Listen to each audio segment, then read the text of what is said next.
Inilabas na ng ESPN ang kanilang prediction sa mga teams na magkakaroon ng magandang season.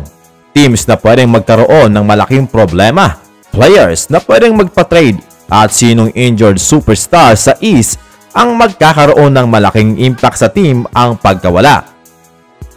Unahin na natin ang team na magkakaroon ng turnaround this coming season kung saan nangunguna ang San Antonio Spurs tabla sa Atlanta Hawks. Sinusundan ang Philadelphia 76ers, Orlando Magic, Minnesota Timberwolves at Houston Rockets. Ayon sa ESPN, ang dahilan kung bakit naunang Spurs dahil sa possible development ng kanilang mga young players na pwedeng matuldukan ang kanilang 6 na taon na hindi nakakapasok sa playoffs.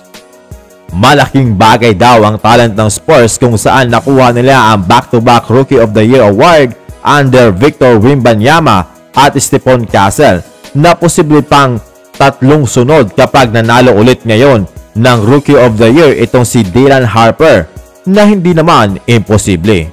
Malaking bagay din daw ang addition ni Luke Kornet at Kelly Olynyk.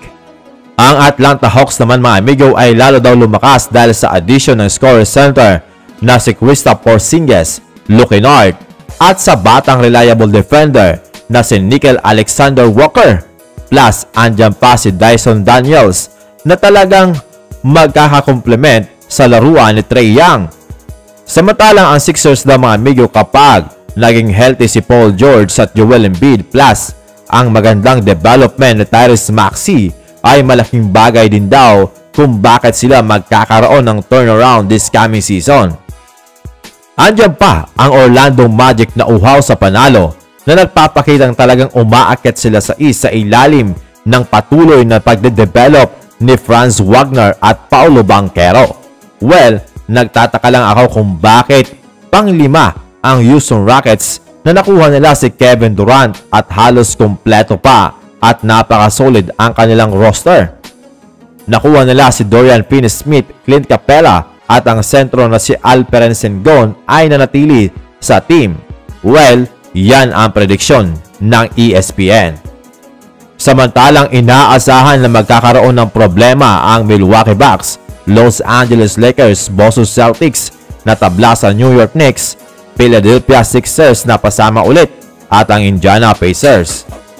Well, nangunguna ang Bucks dahil obviously wala silang legit na superstar maliban kay Giannis Antetokounmpo mula nang i-wave nila si Damian Lillard. Bagamat nakuha nila si Miles Turner ay napakalayo daw ng gap in terms of talent. Kaya paniguradong si Giannis ang magbubuhat ng team na talagang napakahirap.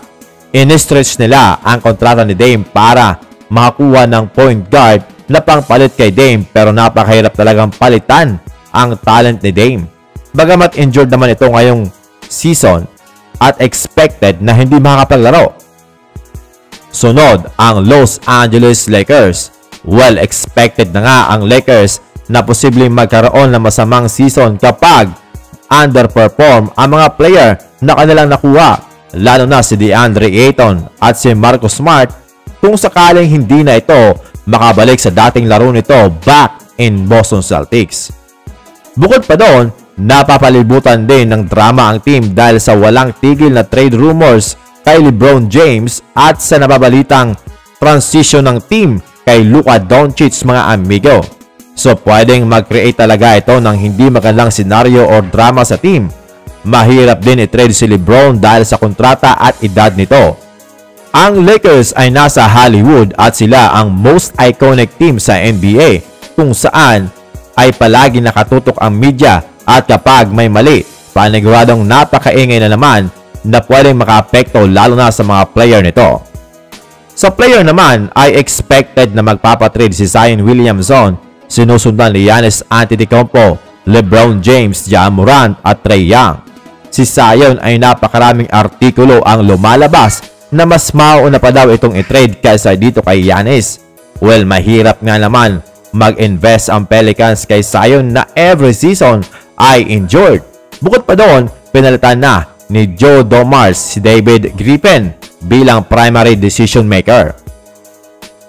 Expected na malaking dagok ang pagkawala ni Jason Tatum sa team sinusundan ni Tyrese Haliburton at Joel Embiid.